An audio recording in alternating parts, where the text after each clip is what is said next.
Привет! Это рубрика «Чудо техники». Я сегодня проснулся в 6 часов утра и несколько часов провел в дороге, чтобы оказаться здесь, в горах Адыгеи. Тут потрясающе красиво, осенью особенно, вот буквально глаз не оторвать. Но дело, конечно, не только в природе. На самом деле вся эта история началась где-то пару месяцев назад, во время моего предыдущего визита в Краснодар. Тогда мы провели встречу с подписчиками. Спасибо парням за нее огромное, просто потому что это не я организовал, а вы фактически зрители. Тогда на парковке возле супермаркета собралось несколько «Волг», собрались любители советской, так сказать, классики. Многие машины были, мягко скажем, нестандартными, но это были проекты, построенные, выражусь так, тихо. То есть внутри там мощный японский мотор, полностью переделанная подвеска, но снаружи почти что стандартная «Волга». Естественно, были исключения, и это, пожалуй, самое яркое. Увидев эту машину, я сразу понял, необходимо еще раз приехать в Краснодар и снять про нее видос. Тот самый видос, который вы сейчас смотрите.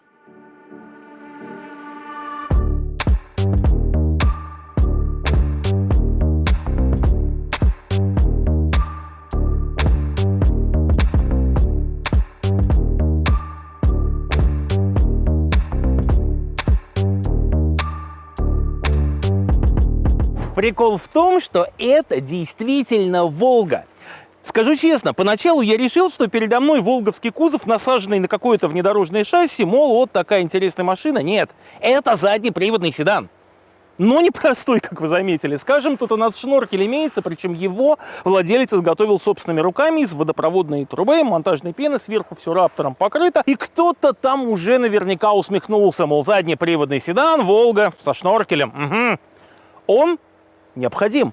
Потому что где на ней только не ездят, погружаются по зеркала. Буквально, как бы странно это, возможно, не звучало. Это действительно боевая машина, даже слишком боевая, потому что это следы самой настоящей аварии. «Волга» не по своей, замечу, вине влетела в «Хонду», и от «Хонды» мало что осталось, а здесь, такие несущественные повреждения. Цепь тогда же намотали, чтобы она поддерживала бампер, а потом вся эта композиция сохранилась в качестве декоративного элемента. Немного ред-лука, так сказать. В общем, этот суровый образ прекрасно дополняют еще и танковые фары, которым то ли 40, то ли 50 лет от роду. И вот получаем эффектный внешний вид. Под капотом у нас рядная четверка ЗМЗ. В принципе, никаких чудес света. Есть, правда, один нюанс. Мотор инжекторный, но при этом распред валы от карбюраторной версии. Установили их для того, чтобы получить больше момента на низких оборотах. Кроме того, коробка передач нестандартная. Она здесь тоже от «Газели». Ее поставили, чтобы получить больше момента на невысоких оборотах. Сверх того, главная пара в заднем мосту тоже газелевская, насколько я понимаю. Поставили ее для чего? Правильно, чтобы получить больше тяги на низких оборотах. Поэтому машина получилась неторопливая, но зато тяговитая.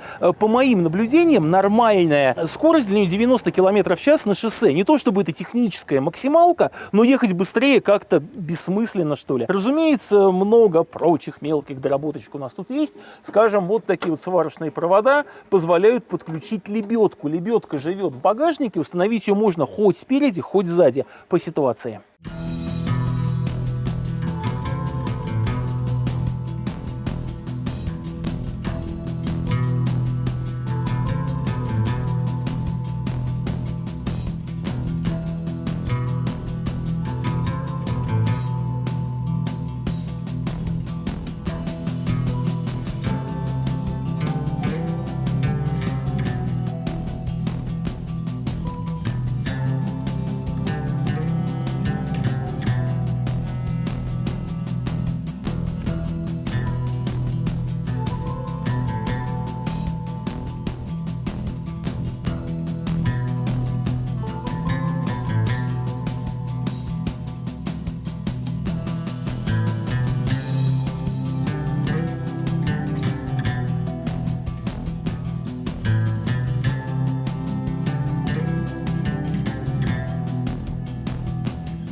Эта машина уже побывала в Крыму и на Кавказе, объехала его практически полностью, за исключением Дагестана. Как раз туда намечена одна из следующих экспедиций. А вообще это история о том, что сегодня время искать новые решения взамен привычных. И одним из таких решений может стать моторное масло марки Бизол. Оно производится в Германии и продается в 70 странах мира, среди которых теперь есть и Россия тоже. Масло подходит в том числе и для форсированных высоконагруженных двигателей. Производитель очень тщательно следит за качеством своей продукции, из каждой партии отбирают пробы, эти пробы долго хранятся и проверяются. Соответственно, качество не только высокое, но и стабильное, что особенно важно. В общем, Бизол, запомните это название, ссылки в описании. Ну а мы продолжаем про автомобиль. На крыше у нас алюминиевый багажник, легкий алюминиевый багажник, который можно установить в одиночку. Здесь лопата, сверху тент, который закрывает запаску.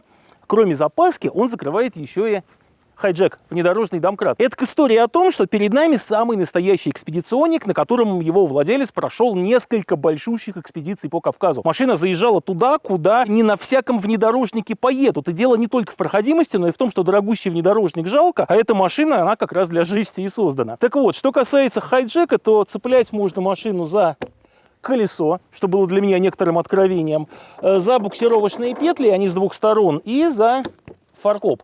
Иногда без хайджека из колеи вытащить волжанку попросту невозможно. Машина, очевидно, стала существенно выше, хотя справедливости ради даже стандартная «Волга» по внедорожной геометрии не сильно уступает кроссоверам. Тем не менее, скажем, передняя часть приподнялась аж на 6 сантиметров, потому что чашка, которая держит пружину, поменяла точку дислокации. Раньше она как бы под рычагом располагалась, а теперь над ним. Что касается задней подвески, там 7-листовые пружины с серьгами от «Газели». Ну все, поехали. Сейчас за рулем будет владелец автомобиля, я сюда не полезу. На первый взгляд речка кажется простенькая, она не глубокая, она вся такая чистенькая. На самом деле она очень коварна, потому что именно эта «Волга», именно в этой реке однажды провела что-то около 8 часов, пока ее отсюда не вытащили. Потому что тут каменные плиты, тут сложный рельеф на самом деле. Надеюсь, сегодня всех этих приключений не будет. Нам еще снимать и снимать.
Коробка передач у нас механическая пятиступенчатая, хотя за счет внесенных в силовую установку и трансмиссию модификаций получается так, что это четырехступка. Хорошо, выражусь так. Она чем-то напоминает механику Renault Duster, где первая передача — это по сути понижайка, а вторую можно использовать как первую. На самом деле достаточно удобно. Кстати, удивительным образом машина на редкость комфортная, то есть через всякие ямки, кочки она проходит очень легко.